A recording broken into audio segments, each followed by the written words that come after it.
지금부터 이제 민법을 강의하는데요. 여러분, 민법이라고 하는 과목은 전체 여러분들이 공중에서 공부하는 양의 반 정도 됩니다. 그래서 여러분들이 이제 민법을 정복을 해야 쉽게 합격을 할 수 있거든요. 그래서 여러분들이 아마 공부하시는 데 있어가지고 처음부터 끝까지 아마 민법에 매달릴 수 있습니다. 그런데 그 민법이라고 하는 과목은 우리가 아무리 좋은 이론이라든가 아무리 좋은 것을 듣는다고 해서 무조건 이해할 수 있는 것이 아니고 이것은 문제를 풀어야지 이해가 되는 모든 과목이요. 그래서 일단 이제 그 이번 주에 기본서가 나오면 기본서가요 1차 한 권입니다. 1차 한 권이고요. 그 다음에 2차 한 권이에요. 그래서 2차 한 권 이렇게 딱 두 권으로만 강의를 합니다. 이것을 11월, 지금 11월이죠? 11월부터 내년 8월까지요. 8월 말까지요. 8월 말까지 이것을 1차 한 권, 2차 한 권 가지고 책이 변하지 않고 합니다. 우리가 보통 보면 이제 기초서가 있고요. 기본서가 있고요. 그 다음에 요약집이 또 있습니다. 그럼 기초서는 2달 하고 버리고요.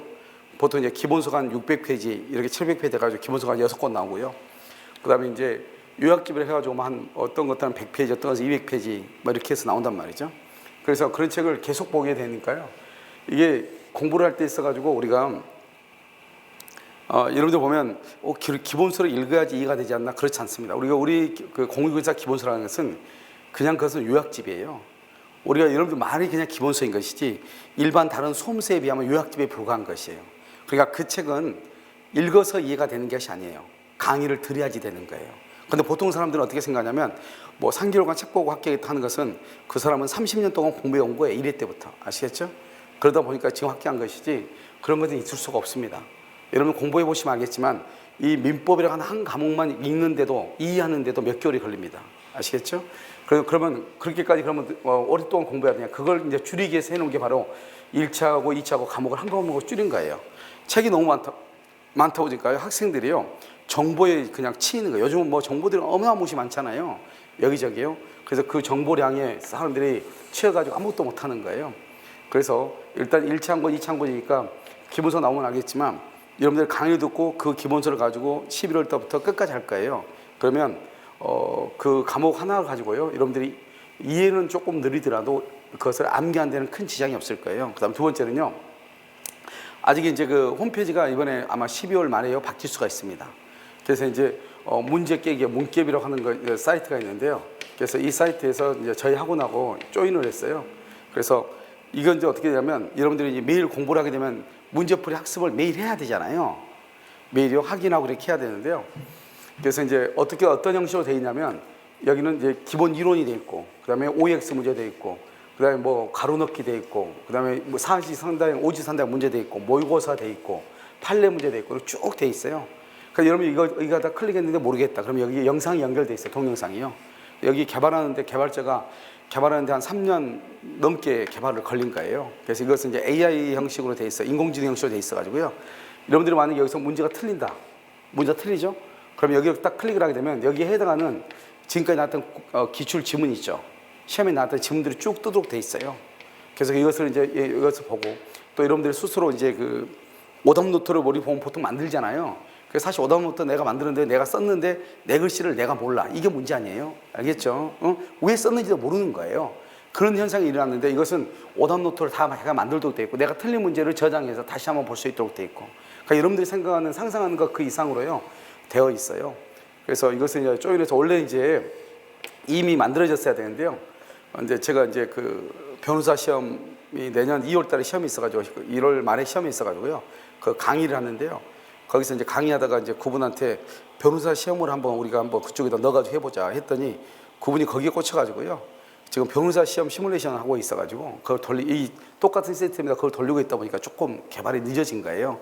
그래서 이분들은 이제 그 온전히 프로그래머 입장에서 이제 이걸 개발을 했는데 제가 이렇게 가르치고 학생 입장에서 이렇게 보니까 약간 불편한 점이 있는 거예요. 그래서 이제 요구를 몇 가지 계속 요구를 하다 보니까 그걸 계속 수정하다 보니까 조금 늦어진 거예요. 그래서 아마 12월 초에는 이게 만들어집니다. 그러면 여러분들이 시험 보고 나서 바로 핸드폰이라든가 집에 가서 그 문제 같은 것을 바로 확인해 볼 수 있게끔 이렇게 되어 있어요. 그럼 문제가 그냥 되어 있는 것이 아니고 OX, 판례, 지문 뭐 이게 엄청나게 여러분들이 상상하는 그 이상으로 그러니까 대한민국에 있는 모든 공중회사에 관한 모든 기본서나 문제집이 그 한 권에 다 들어가 있다고 보시면 돼요. 그러니까 여러분들이 막 굳이 여기저기 기웃기웃 하지 않아도 되게끔 이렇게 했는데, 이제 작년 버전은 조금 이렇게 이렇게 완벽하지는 않았는데요. 지금 이제 여러 가지를 제가 요구를 해가지고 계속 수정하다 보니까 조금 뭐 10월 말에 된다 뭐 하다가 지금 이렇게 늦어진 것이에요. 그래서 여기서 매일 문제를 풀어야 된다. 이게 이제 제 주장입니다. 그래서 여러분들이 문제를 풀면서 공부하시면 되는 것이고요. 이제 민법에 있는 공부하는 방법이라든가 이런 것은 설명을 한다고 해서 되는 것이 아닙니다. 그것은 강의를 듣다 보면 자연스럽게 체득하게 되는 거예요. 아시겠죠? 그래서 민법은 기본서 한 권하고 기본서 1차 한 권이 500페이지고요. 2차 한 권이 580페이지예요. 그러니까 2차 4권이 총합해서 580페이지예요. 다른 데는 보통 2차는 400~500페이지 되죠. 그래서 2차는 500페이지 되는 것을 500페이지로 줄여놨단 말이죠.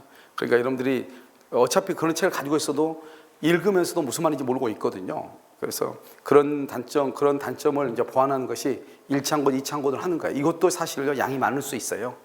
여러분들 보기에 그것만 하면 되나? 다른 데는 책이 두껍다는데, 여러분요, 이 1차 한 권, 2차 한 권, 이 1000페이지도 책이 양이 사실 많습니다. 1년 안에 여러분요, 1000페이지를 이해한다고 한번 해보세요. 그건 만만치 않는 거예요. 아시겠죠? 그렇게 하고, 그 다음에 이제 민법은 여러분 그림노트 다 하얀 책 다 받으셨죠? 등록하실 때. 그 그림노트에 다 돼 있는 건데, 이것은 그림노트는 이렇게 한 장으로 쭉 펼쳐져 있잖아요. 펼쳐져 있는데 이것을 다 여기다 띄울 수가 없단 말이죠.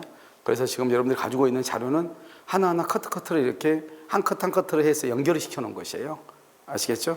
그래서 지금부터요, 보는데, 우리가 이제 민법이라고 하는 것은 뭐냐면, 간단히 얘기하면 민법 총칙이라고 하는 것이 있고요. 민법 총칙, 뭐 쓰지 필요는 없어요. 나중에 자연스럽게 하게 되니까요. 그 다음에 여기 물권법이라고 하는 것이 있고요. 그 다음에 여기 채권법이 있고요.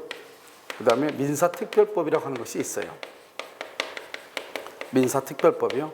이 민사특별법에서 6문제 나오고, 채권에서 10문제, 여기서 14문제, 여기서 10문제가 나오는데요. 이 민법 총칙이라고 하는 것은요, 이 전체 이 과목 있죠. 여기에서 중요한 사항을 묶어서 공통적으로 적용되는 사항을 묶어서 만드는 게 민법 총칙이에요. 그러니까 이것을 이해하려면 어떻게 해야 돼요? 다른 과목들이 이해가 돼야지 이게 이해가 될 거 아니에요. 아시겠죠? 물론 어떤 것들은 이걸 먼저 알아야지 이해가 되는 것들이 가끔 있긴 있어요. 그런데 거의 대부분은 이 물권하고 채권법을 알아야만이 이 민법 총칙이 설명이 쉬워져요. 그래서 여러분 지금부터 다른 데서 보통 민법 총칙부터 쭉 강의를 하죠. 그런데 그렇게 하지 않고요. 어디 가면 물권법, 채권법부터 강의하도록 그렇게 하겠습니다. 무슨 아시겠죠? 그다음에 이제 마지막 주 12월 마지막 주는 작년부터 해봤지만 거의 뭐 강의를 잘 나오지 않으세요. 12월 마지막 주는 휴강을 하는데 여기요 우리만 아니고 다른 데 보통 나 그래요. 하도 안 나오니까요. 근데 여기 보면 월요일, 화요일, 수요일 여기 3일간은요 그것을 민법으로 할 거예요. 알겠죠? 다른 선생님은 쉬시고 그래서 민법을 연속 3일간 해가지고 보충을 할 거예요.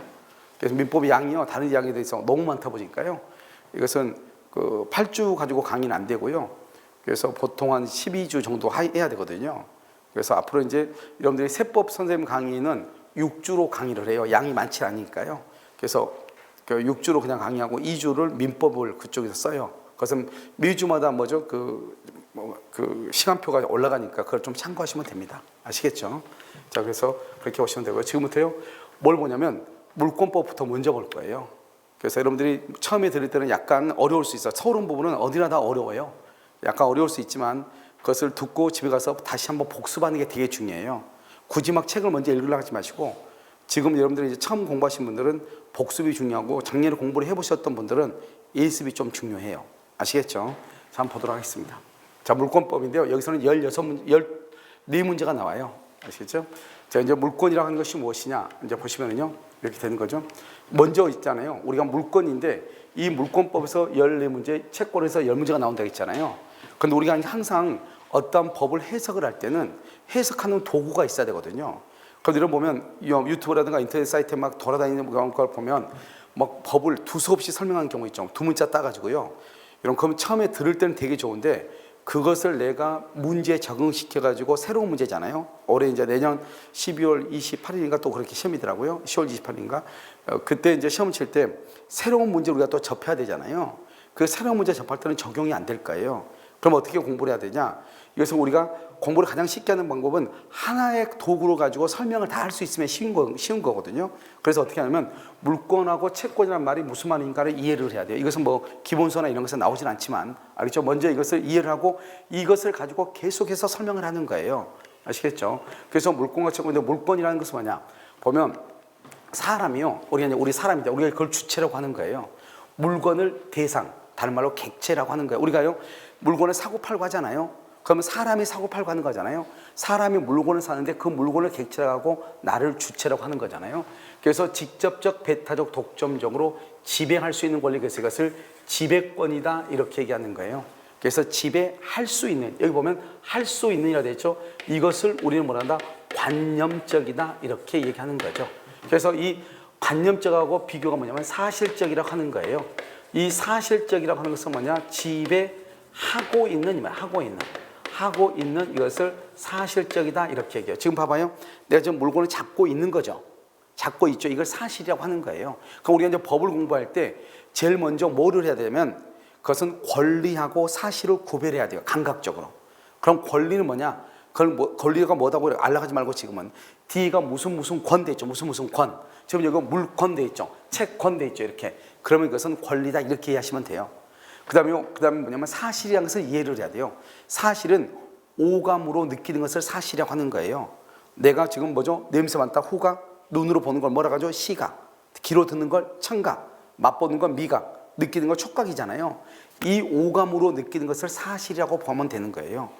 그래서 여러분요, 지금 글씨가 지금 보이잖아요. 그럼 글씨가 보이는데 그것을 사실적이라고 하지 이것을 관념적이라고 얘기하지 않아요. 관념적은 그럴 수도 있다는 거잖아요. 생각이잖아요. 상상 속. 그래서 여기요 사실적이다 이렇게 비교하는 거예요. 그런데 우리가 이제 여기서 보면 배타적 독점적이란 말이 앞으로도 계속 나와요. 그럼 이 배타적 독점적이라고 하는 말이 무슨 말이냐? 항상 내가 설명하는데 일본 스모 씨름을 보시면 돼요. 일본의 스모 씨름 보면 어떻게 되냐면 한 사람이 이렇게 서 있고요. 한 사람이 이렇게 내팽개 쳐 있잖아요. 일본 스모 씨름 밀어내는 거죠. 그 밀어내는 것은 뭐냐면 이 원 안에는 나 혼자만 있을 수 있다는 거죠. 그걸 뭐라 한다? 저기서 독점적이라고 얘기하는 거잖아요. 그럼 독점이라고 하는 것은 뭐예요? 나는 너하고 같이 있을 수 없어. 그걸 뭐라 한다? 배타적이다 이 말이잖아요. 그럼 배타적이란 말은 같은 원 안에 둘이 나란히 서 있을 수가 있다 없다? 없다. 그래서 양립할 수 없다 이렇게 얘기하는 거예요. 그래서 앞으로 이런 말이 계속 나와. 이것을 한마디로 뭐라 한다? 점유라고 얘기하는 거예요. 점유한다. 지금 봐봐요. 지금 내가 지금 하고 있죠? 점유하고 있죠? 이 점유하는 것은 나 혼자 하고 있죠? 내가 점유하면 다른 사람이 점유할 수 있어요? 없어요? 없죠? 이것을 점유한다고 그래. 눈에 보이죠? 이걸 사실이라고 하는 거예요. 무슨 말인지 알겠죠? 눈에 보이니까 사실이죠? 이걸 뭐라 한다? 점유죠? 이걸 뭐라 나 혼자만 하는 거니까 두 사람이 같이 할 수는 없죠. 그것을 양립할 수 없다. 나 혼자 한다. 독점이다. 배타적이다. 이렇게. 그래서 앞으로 이제 계속 무슨 말이 나오냐? 배타적 지배다. 이런 말이 나와. 배타적 지배. 그 말은 점유한다. 이런 뜻이에요. 무슨 말인지 알겠죠? 여러분들이 특히 공동소유, 공유에서 보면은 이런 말이 수도 없이 나온단 말이죠. 알겠죠? 그래서 이거 배타적 독점적으로 지배. 그러니까 물권이라는 것은 사람이 이 물건을 내가 혼자서 독점적 배타적으로 지배하는 거예요. 그 다음에 두 번째는요, 어떻게 한다? 직접적으로 한다. 이렇게 돼 있죠. 이 직접이라는 것은 다른 사람의 도움이 필요가 없다는 거예요. 알겠죠? 그럼 이 직접이라는 말을 이해하려면 뭐를 이해해야 되냐? 채권이라고 하는 것을 이해를 해야 돼. 그럼 채권은 뭐냐? 여기 보면 채권을 뭐라 되어 있죠? 특정인이라고 되어 있죠? 특정인이 특정인에게 특정한 행위를 청구할 수 있는 권리가 되어 있죠? 여기는 지배권이고 여기는 청구권이다 이렇게 되어 있잖아요. 알겠죠? 그래서 그럼요, 우리가 청구한다는 말이 무슨 말인가? 이것을 또 알아야 되잖아요. 여기서 보면 봐봐요. 여기 물권이라고 하는 것은 사람하고 누가 관계요? 물건 간의 관계 이 요소잖아요. 그런데 채권은 어떻게 되어 있어요? 사람과 행위, 이것을 먼저 급불어가는 세 가지 형태로 되어 있잖아요. 그러니까 세 가지 형태가 있으면 채권이고 두 가지 형태가 있으면 물권인 거예요. 간단히 얘기하면요. 그런데 우리가 보통 채권은 뭐라고 얘기하냐? 여기서는 사람과 사람 간의 관계다 이렇게 얘기해. 사람과 사람. 그건 모두 다 채권. 봐봐요. 자, 매도인이 있죠. 그럼 내가 매수인이죠. 그럼 매수인 그럼 뭐죠? 사람이죠. 그럼 두 사람 관계는 무조건 채권인 거예요. 자, 여러분요 학원 오셔가지고 여러분이 학원하고 계약을 했죠. 그럼 여러분하고 나하고는 뭐가 되는 거예요? 채권이 되는 거예요. 그걸 계약관계라고 하는 거거든요. 그러니까 무조건 사람과 사람 간의 관계를 다 채권이라고 하는 거예요. 사람하고 물건 간의 관계를 그걸 물건이라고 하는 거예요. 간단히 얘기하면요. 그러니까 이것은 채권이 뭘까 이것을 가지고 우리가 네이버에 보면 지식 검색에서 쳐가지고 하려고 하지 말고 법은 어떻게 이해하느냐 전체적인 틀 안에서 감각적으로 이해를 하는 거예요. 그러니까 여러분이 아무리 법률적인 용어를 네이버 지식 검색에 쳐가지고 그 법률적 용어를 아무리 암기했다 할지라도 그것을 사용할 수 있는 곳은 한 군데도 없어요. 알겠죠? 그러니까 물건은 뭐냐? 사람과 물건 간의 관계이고 채권은 뭐냐? 사람과 사람이다. 예를 들어서 갑과 을이다. 그럼 갑도 사람이고 을도 사람이죠. 그럼 둘이니까 무슨 관계? 채권 관계. 당사자가 아니다. 당사자. 그러면 당사자는 두 사람이죠. 사람과 사람이죠. 그걸 뭐라 한다? 채권이다. 이렇게 얘기하는 거예요. 알죠? 그러니까 항상 채권은 그러면 사람과 사람 관계의 관계다. 이렇게 얘기하면 돼요. 그러면 이제 채권을 알아야 되거든요. 그럼 지금 보면 을이 갑이라는 사람한테 돈 1억을 빌려주는 채권자죠. 그런데 병도요, 누구한테요? 갑한테요, 1억을 빌려주죠. 한 사람은 2월 1일이고, 한 사람은 3월 1일이네요. 그렇게 돼 있나요? 그럼 누가 더 순서가 더 빨라요? 을이 빨라요? 병이 빨라요? 을이 빠르죠? 알겠죠? 그렇게 얘기하면 큰일 나는 거예요. 우리가 채권은 어떻게 이해하는 것이냐? 채권은 특정한 사람과 특정한 사람이라고 분명히 돼 있잖아요. 그러니까 이 채권은 갑을병 전체가 절대로 아니라고요. 갑을병 전체가 아니에요. 특정한 사람과 특정한 사람 두 사람 간의 관계예요. 그러니까 갑하고 을하고 관계고 갑하고 병하고 관계지 갑을 병 간의 관계가 아니라고. 여러분 전체를 채권 관계라고 하지 않아요. 알죠? 갑하고 을하고 병하고 이 두 사람 간의 관계, 두 사람 간의 관계를 채권이다 이렇게 얘기하는 거예요. 이것을 정확하게 인지를 해야 돼요. 그러니까 봐봐요. 우리는 갑하고 을하고 관계고 갑하고 병하고 관계니까 갑을 병 간의 관계를 구별할 수가 뭐죠? 순위를 정할 수가 있어요, 없어요? 없죠. 그래서 채권의 경우는 순서를 정할 수가 없는 거예요. 그러니까 누가 더 먼저다. 그러니까 봐. 을이 2월 1일 1억을 빌려주고 병이 3월 1일 날 1억을 빌려줬잖아요. 그렇다고 해서 을이 먼저 갑한테 가서 돈을 먼저 받고 병이 늦게 받고 이런 게 아니라고요. 이런 봐봐요. 자요, 이분한테 내가 10시에요. 오늘 10시에 먼저 만 원을 빌렸어요. 그 다음에 저분은요, 11시에 돈을 빌렸어요. 그럼 내가 먼저 돈을 빌렸잖아요. 빌려줬잖아요. 그럼 여기는 11시에 빌려줬죠.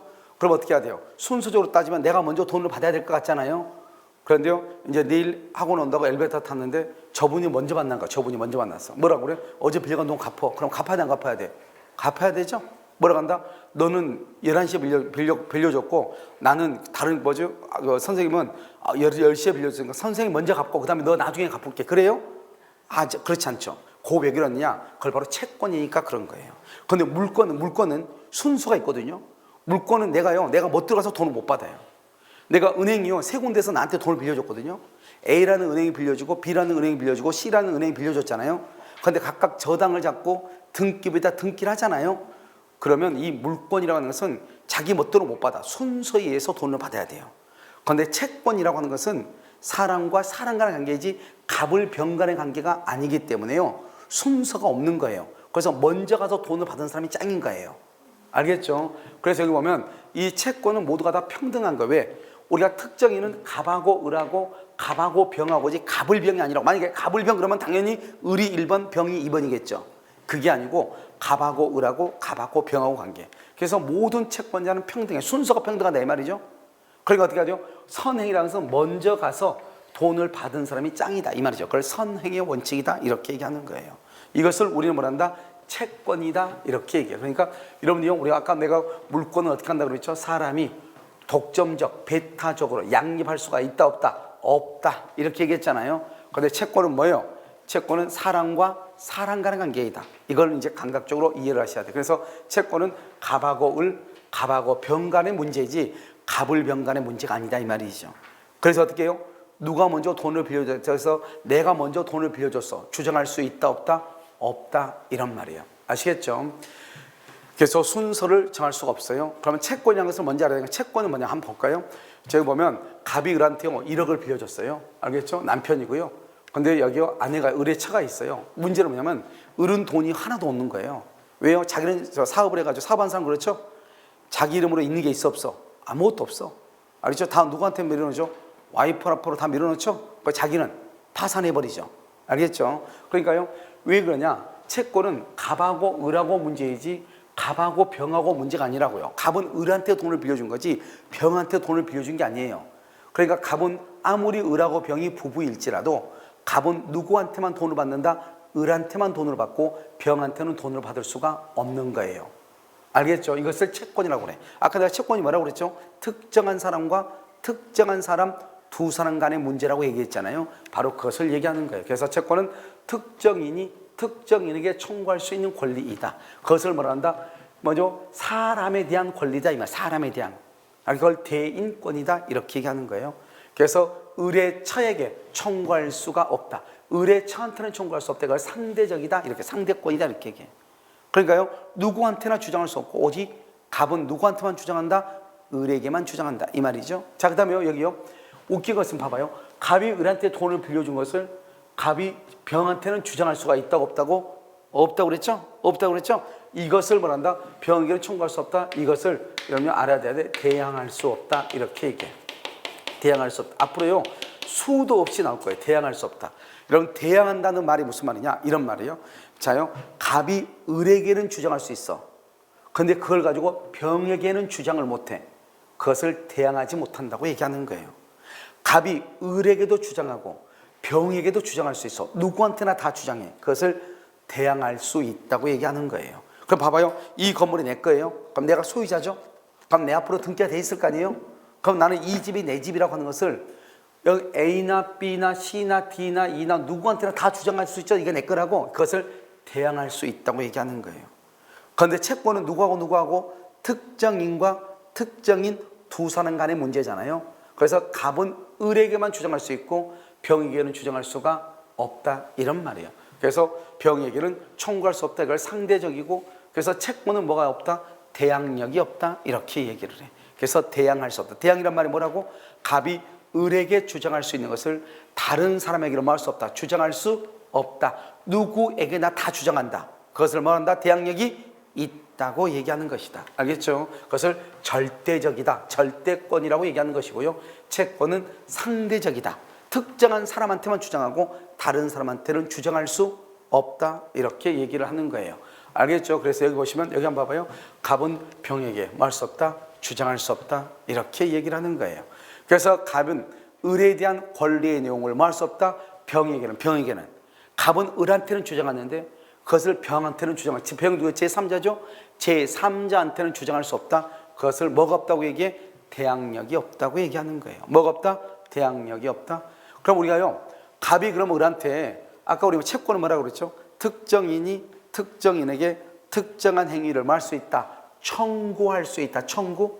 그러면 청구한다는 말이 무슨 말인가? 청구한다는 말은요 어떤 것이냐면 이런 거예요. 여기 보면 청구해도 좋다.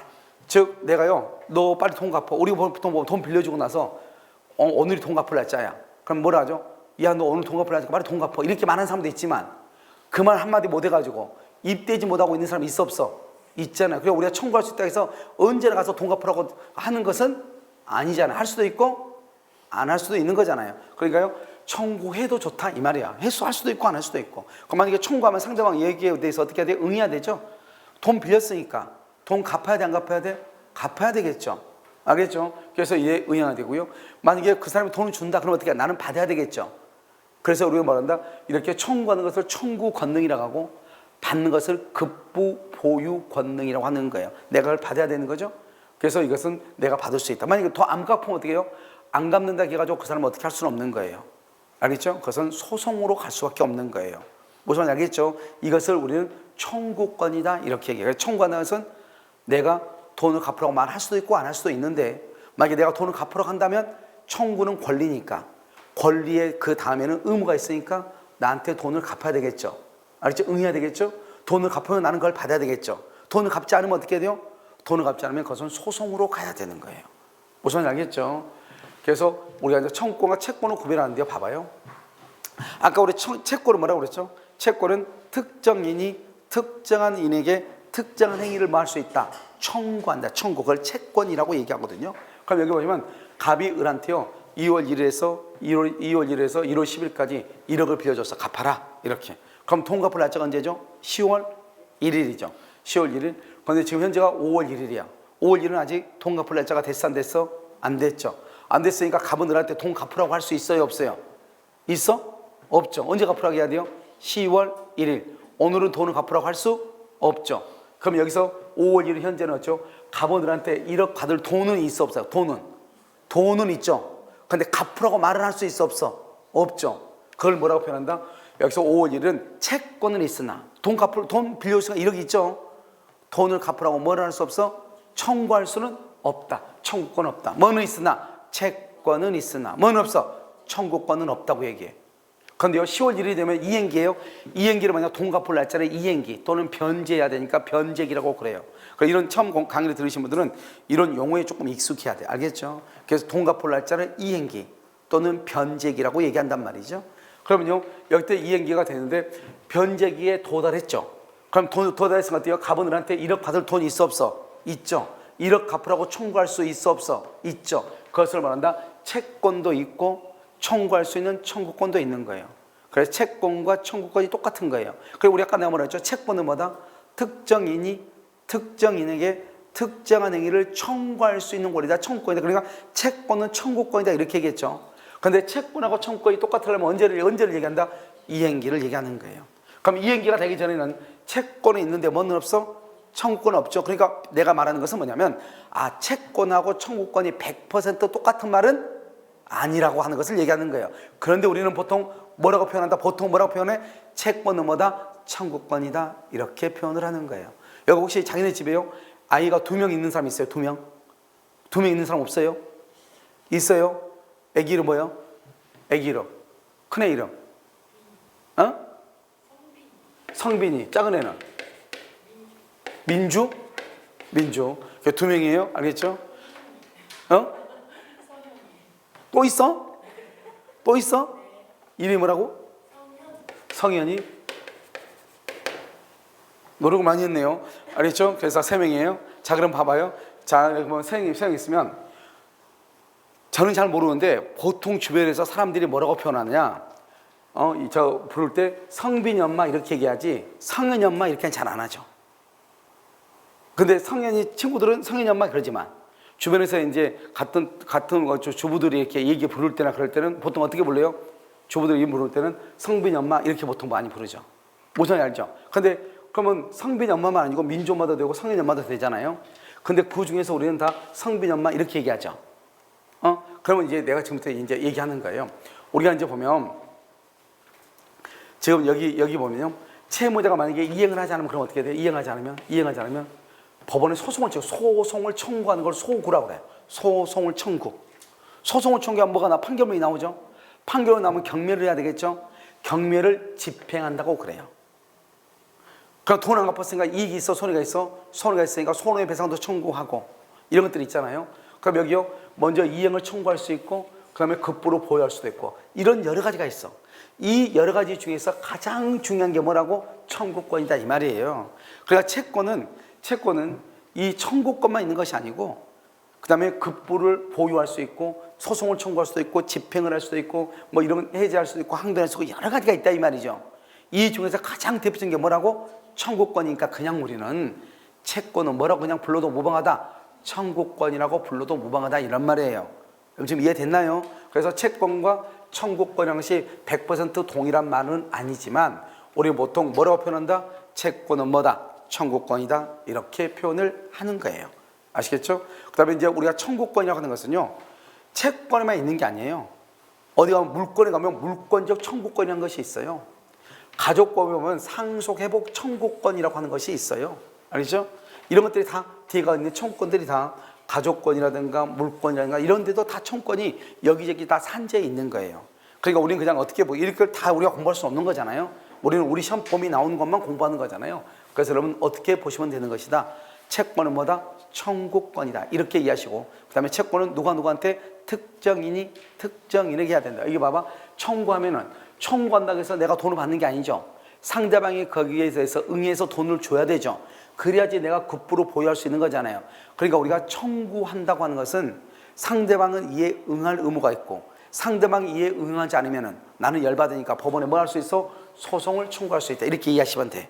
그것을 뭐란다? 채권이다. 이렇게 이해하시면 된다. 이런 말이에요. 알겠죠? 그 다음에 채권은 특정인과 특정인이다. 그러니까 우리 남편이 빚진 것이지 내가 빚진 것은 아니잖아요. 알겠죠? 그러니까 남편의 빚을 내가 갚을 의무는 있다 없다? 없다. 원칙적으로. 아시겠죠? 그렇게 이해하시면 돼. 자, 이제 물권이라고 하는 것은 뭐냐? 물권은요, 사람이 물건을 직접적, 배타적, 독점적으로 지배할 수 있는 권리. 다른 말로 우리가 채권은 뭐다? 청구권인데 물권은 뭐냐? 지배권이라고 얘기하는 거예요. 그런데 문제는 할 수 있는 이죠. 이것을 아까 내가 말했죠. 관념적 지배권이다. 관념적이고 관념적인 반대가 뭐다? 사실적이라고 그랬죠. 사실적은 어떻게 하는 것이다? 눈으로 보이는 것이다. 지금 내가 지금 잡고 있죠? 잡고 있죠. 이것을 말한다. 눈에 보이죠? 이것을 관념이라고 하지 않아요. 이것을 사실적 지배라고 얘기하는 거예요. 알겠죠? 지배는 잡고 있는 점유하고 있으니까요. 아까 우리 독점적 배타적을 뭐라고 얘기했다? 독점적 배타적은 점유하는 것이다. 뭐 할 수 없다? 양립할 수 없다. 이렇게 얘기했죠. 그러니까 우리가 물건은요, 독점적 배타적이니까 자기 혼자만 하는 거예요. 여기에서 좀 이따 나오는 일물 일권주의라고 하는 것이 나오는데 그건 나중에 얘기하고, 여기 보면 사람하고 뭐하고 관계다? 사람하고 물건 간의 관계인 것이에요. 이 물건을 내가 나 혼자가 독점적으로 지배하는 거예요. 나 혼자. 그러면 이 물건이 내 거라고 하는 것이 다른 사람한테 알려져야 돼? 알려지지 않아야 돼? 알려져야 그 사람이 내 것을 터치하지 않을 거 아니에요. 그럼 어떻게 하느냐? 그래서 여러분 나중에 토요일 날 배우는 공시법이라고 하는 등기법이 있는 거예요. 그 등기법에서 뭐를 하는 것이냐? 이 집은 갑의 것이다 이렇게 등기를 해주는 거예요. 그래야지 사람들이 그걸 알고 아무도 터치를 하지 않죠. 무슨 알겠죠? 그러니까 나 혼자 독점적으로 나 혼자만 권리를 가져야 되니까 다른 사람이 권리를 가지면 안 되는 거잖아요. 알겠죠? 그래서 우리 부동산에는 하나의 건물에는 소유자가 한 명밖에 없는 거예요. 그러니까 여러분 아파트에요, 소유자가 두 명이 있을 수 있어요? 없어요? 없어. 어떤 사람은 우리는 부부 공동인데 그렇게 할 수 있죠. 그런데 부부가 공동이면 아파트가 있으면 갑의 것이 얼마예요? 몫이 2분의 1이고 와이프 것이 얼마예요? 2분의 1이죠? 2분의 1하고 2분의 1을 더하면 얼마예요? 1이죠? 결국 소유권이 몇 개예요? 한 개인 것이죠. 여러분 이해되셨나요? 소유권이 결국 몇 개다? 한 개다. 그래서 물건 하나에 소유권이 하나가 나올 수밖에 없어. 논리적으로. 왜? 독점적으로 지배해야 되니까. 여러 사람이 같이 지배할 수 없잖아요. 그래서 하나의 물건에는 소유권이 한 개다. 이게 거기에서 나오는 것이에요. 아시겠죠? 그 다음에 우리가 직접 지배한다. 이것은 뭐냐면 우리가 직접 물건부터 일정한 이익을 그냥 여러분들 그냥 보시면 돼요. 봐봐요. 채권 한번 볼까요? 갑이 을에게 100만 원의 채권이 있더라도 을이 아까 얘기했죠. 갑이 을한테 100만 원 빌려줬어. 그럼 갑이 을한테 갚으러 가죠. 그럼 을이 돈을 이행을 해야죠. 이행을 하면 내가 그 돈을 받을 수 있다고 그랬죠. 그 보유라고 그랬죠. 근데 갚지 않으면 어떻게 해야 돼요? 갚지 않으면 소송을 해야 된다고 그랬죠. 소송을 해가지고 강제 집행을 경매를 해야 된다고 그랬죠. 그러니까 이게 이제 채권의 문제예요. 채권은 사람과 사람 간의 관계이기 때문에 여기요, 이 을이 변제를 해줘야 되는데 안 할 수 있단 말이죠. 그럼 갑은요 스스로 만족을 얻을 수 없는 거예요. 채권은 어떻게 해야 된다? 법원에 소송을 제기해야 되는 거예요. 그런데 물건은요 그럴 필요가 없는 거예요. 여러분 내가요 만약 전세를 산다. 집주인 필요 없는 거예요. 내가 전세를 사면은 내가요 그 건물을 직접적으로 지배해서 그 건물에 대해서 내가 다른 사람한테 방이 3칸이야? 한 칸이 남아? 그럼 집주인한테 물어볼 필요 없이 그 집을 직접 다른 사람한테 임대를 해가지고 수익을 얻을 수 있는 거예요. 주인한테 물어볼 필요가 없는 거예요. 그래서 여러분들이 보면요, 우리가 이제 잘못 이해한 게 뭐냐면 월세 같은 임대차는요 채권이에요. 월세는 채권이니까 만약에 방이 4칸인데 한 칸이 남아요. 알겠죠? 한 칸이 남으면 내가 그걸 월세로 주고 싶어? 그러면 그런 경우는 원칙적으로 주인한테 동의받을 필요 없어. 내가 살고 있으니까. 그런데 내가 이 방 3칸이 있는 집을 내가 월세를 했는데 이사를 가야 될 문제가 생겨요. 그럼 다시 이것을 다른 사람한테 넘기고 나가야 되잖아요. 그렇게 넘기고 나갈 때는 반드시 어떻게 해야 돼요? 집주인의 동의가 있어야 돼요. 임대인의 동의. 왜요? 우리가 임대차는 똑같은 집에서 잠을 자잖아요. 월세는 채권이고 전세권은 물권인 거예요. 그 똑같이 잠을 잤는데, 그러니까 월세는요 채권이기 때문에 사람과 사람 간의 관계지 사람하고 물건 간의 관계. 어떤 사람들은요 그 집에 들어가서 자는데 그건 아니에요. 우리가 그것은 뭐를 매개로 하는 거냐? 사람과 사람 간의 관계를 매개로 해서 가서 잠을 자는 거예요. 그런데 전세권은요 똑같은 잠을 자는 거잖아요. 전세도 우리가 전세하고 월세하고 잠자는 것에서 차이가 있어요 없어요? 없잖아요. 그래도 전세권이라고 하는 것은 사람과 물건 간의 관계인 거예요. 그러니까 집주인하고 관계가 아니라고요. 물건 간의 관계이기 때문에 내가 이 물건을 나 혼자서 지배하는 거예요. 독점적으로. 물건은, 전세권은 물건이니까 나 혼자서 독점적으로 지배한다고요. 그러니까 집주인이 말을 들을 필요가 있어요 없어요? 없이 내가 직접 이것을 월세를 줄 수 있는 거예요. 그러니까 여러분요, 내가 전세 살고 있다가 그 전세 살고 있는 집을 내가 다른 사람한테 월세를 줄 때는 집주인한테 물어볼 필요가 있다 없다? 없다. 그것을 뭐란다? 내가 직접적으로 지배해서 이익을 얻는다 이렇게 얘기하는 거예요. 그런데 우리나라 사람들은 잘 모르니까 그냥 모든 것을 다 집주인한테 물어봐. 알겠죠? 물어볼 필요가 있다 없다? 없다. 그것이 바로 물권하고 채권하고 큰 차이인 거예요. 무엇인지 알겠죠? 그래서 물권과 채권의 차이다 이란 말이죠. 그 다음에 내가 아까 말했냐, 여기 지배할 수 있다고 그랬죠? 지배할 수 있다? 그럼 지금 여러분들 지금 학원에 나오셔가지고 지금 강의 듣고 계시잖아요? 그럼 강의 듣고 계시는데 그럼 지배한다는 말은 이렇게 잡는 거잖아요. 간단히 얘기하면. 그런데 여러분 지금 여기 학원에 계시는데 여러분 집을 지금 지배하고 있어요? 안 하고 있죠. 그럼 물권은 그러면 소유권을 내가 그러면 여행을 떠났어. 집을 놔두고. 여행을 떠났으면 지금 집이 텅 비어 있잖아요. 나는 지금 지배하고 있어 안 하고 있어? 안 하고 있잖아요. 근데 어떻게 그건 그럼 내 거잖아요. 그건 아직도 어떻게 그럼 그것을 내 거라고 할 수 있는가 이 말이에요. 그것을 어떻게 표현한다? 이렇게 표현하는 거예요. 예를 들어서 갑이을한테 건물에 전세를 줬죠. 갑이을한테 건물에 전세를 주면 어떻게 돼요? 갑은 그 집에 들어갈 수 있어요 없어요? 없죠. 누가 살아야 돼요? 을이 살아야 되죠. 을이. 그럼 어떻게 한다? 갑을 누구도 건물을 현실적으로 조명하지 않아도 갑이을한테 전세를 줬는데 이 전세권자가 또 미국 여행을 간 거예요. 무슨 알겠죠? 그러니까 여행을 가니까 어떻게 돼요? 이 뭐가 있어요 없어요? 없잖아요 지금. 내 말 지금 이해됐나요? 이런 경우는 어떻게 할 것인가? 신경 쓰지 말라는 거죠. 우리가 지배한다는 말의 뜻이 뭔가? 지배한다. 그것은 사실적으로 여기는 할 수 있는지 하고 있는 그러면 점이라고 그랬죠. 하고 있는이 아니고 할 수 있는이라고 그랬죠. 이걸 관념적이라고 그랬죠. 이 말의 뜻이 무슨 말이냐? 내가 비록 갑이을한테 전세를 주고 저 멀리 가 있다 할지라도 이 사람은 그 집에 지금 뭐가 돼 있어? 자기 앞으로 소유권 등기가 되지 않아. 등기. 소유권 등기가 돼 있으니까 그 등기를 가지고 그 사람의 집이라고 하는 것이 인정이 돼 안 돼? 되죠. 그러니까 그 등기를 통해서 지배하고 있는 것으로 보는 것이고, 이 사람은 비록 전세권자가 지금 해외 여행 중이죠. 여행 중에도 이 사람은 전세권 뭐를 통해서? 등기를 통해서 지배할 수 있는 권리가 인정된다 이 말이죠. 그래서 이것을 우리가 만약에 지배하고 있는 거리다, 물건이, 그러면 이사 가면 돼 안 돼? 안 되고 남한테 월세 주면 돼 안 돼? 안 되잖아요. 하고 있는 그래 버리면. 그래서 하고 있느냐 아니고 뭐라고 표현한다? 할 수 있는, 이렇게 표현을 하는 거예요. 이해됐죠 지금? 그래서 여러분요, 지금 우리가 이제 물권이라고 하는 것을 지금 배우는데 이 내용이 직접적으로 이 내용이 기초가 돼야 돼요. 안 그러면 나중에 물권을 배우는데 아주 힘들어요. 알겠죠? 추구표는 나중에 보고. 자, 배타적 독점적이라고 그랬죠? 이런 배타적 독점적이 뭐죠? 나 혼자 뭘 생각해? 1번 숨어 실험. 배타적 독점적이다. 양립, 같이 서 있을 수 있다 없다? 없다. 그것을 뭐라고 표현한다? 양립할 수 없다. 이렇게 양립할 수 없다. 알겠죠? 그래서 그 다음에 두 번째요, 채권은 뭐 생각을 해봐. 채권은 두 사람 간의 문제죠. 특정인과 특정인 두 사람 간의 문제죠. 그러니까 채권은 배타성이 뭐고 그런 말이 있을 수가 있어요 없어요? 없죠. 그래서 그 채권은 배타성이 없다. 왜? 아까 말했죠. 한 사람한테요, A도 돈을 빌려줄 수 있고 B도 돈을 빌려줄 수 있잖아요. A도 빌려주고 B도 빌려주고. 알겠죠? 그러니까 한 사람한테 여러 사람이 채권자가 있을 수가 있어 없어? 있죠. 그것을 얘기하죠. 그래서 여러 개가 평존할 수 있다. 이렇게. 알겠죠? 나머지는 다 우리가 이제 나중에 봐야 되고, 여기 배타성, 독점적이다. 독점적이고 배타적이 되려면 나 혼자만 해야 되겠죠? 그러면 나 혼자만 하려면 어떻게 해야 돼? 다른 사람들이 그것을 인정을 해줘야 되죠? 그래서 뭐가 나오는 것이다? 공시라고 하는 것이 나오는 거예요. 그래서 부동산은 등기를 딱 해 돼 있으면, 우리가 등기를 딱 보면 이 집이 갑의 집이네. 알 수 있어 없어? 있다. 이런 말이죠. 알겠죠? 어떤 사람들은 여러분요, 전세 살면서도 자기 집이라고 우긴 사람이 있어 없어? 있죠. 그럼 친구들이요, 등기 또 떼어줘. 아무튼 못된 친구들 있죠. 등기 요즘은요, 중개업소 가죠. 등기 딱 떼었더니 그 집에 전세가 돼 있죠. 그럼 너는 소유자가 아니고 누구다? 전세권자다. 이렇게 이해됐죠? 뭘 보면 알 수 있다? 뭘 보면? 등기를 보면 알 수 있다. 등기. 아시겠죠?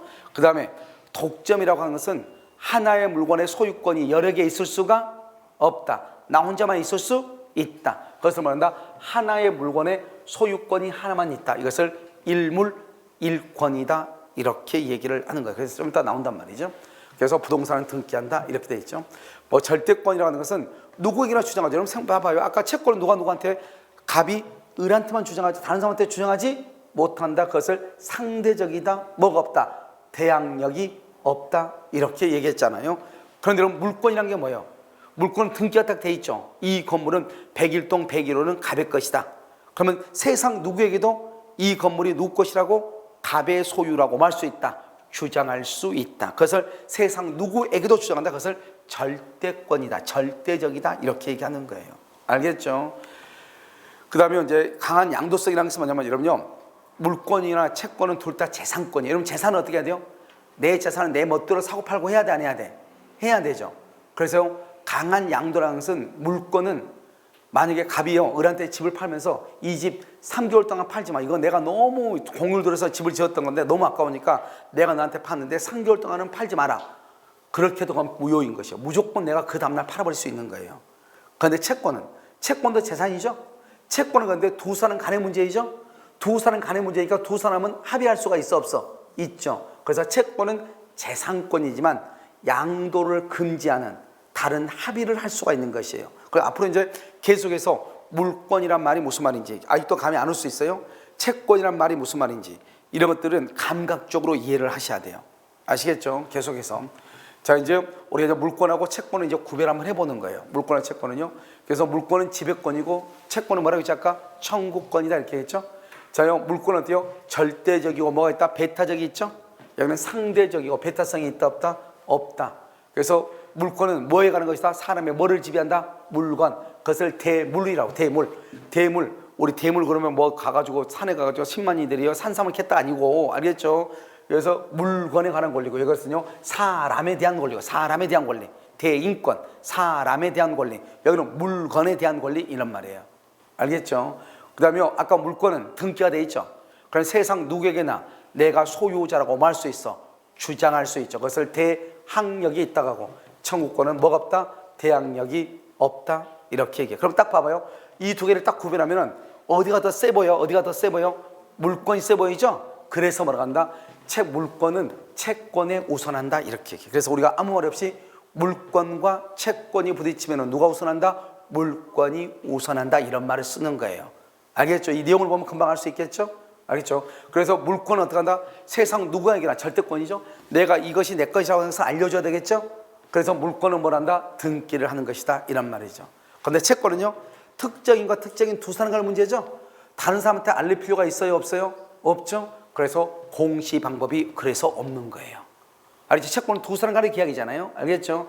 그런데 물권은 세상 누구에게나 알려줘야 돼, 이것을. 그럼 알릴 수 있는 방법이 있어야 될 거 아니에요? 그 공적인 장부를 통해서 게시를 해야 돼. 그것을 공시라고 하는 거예요.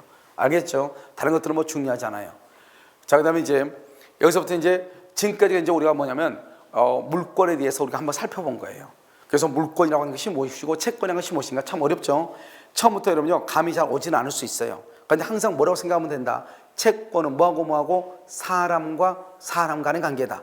물권은 사람과 물건 간의 관계이다. 그러니까 채권은 두 사람 간의 관계니까 그것을 다른 사람한테는 주장할 수 있다 없다? 없다. 그것을 상대적이고 뭐가 없다? 대항력이 없다고 얘기하는 것이고, 물권은 등기부로 이것이 내 것이라고 딱 돼 있죠. 그러니까 이 세상 누구에게나 이것은 내 것이라고 말할 수 있다.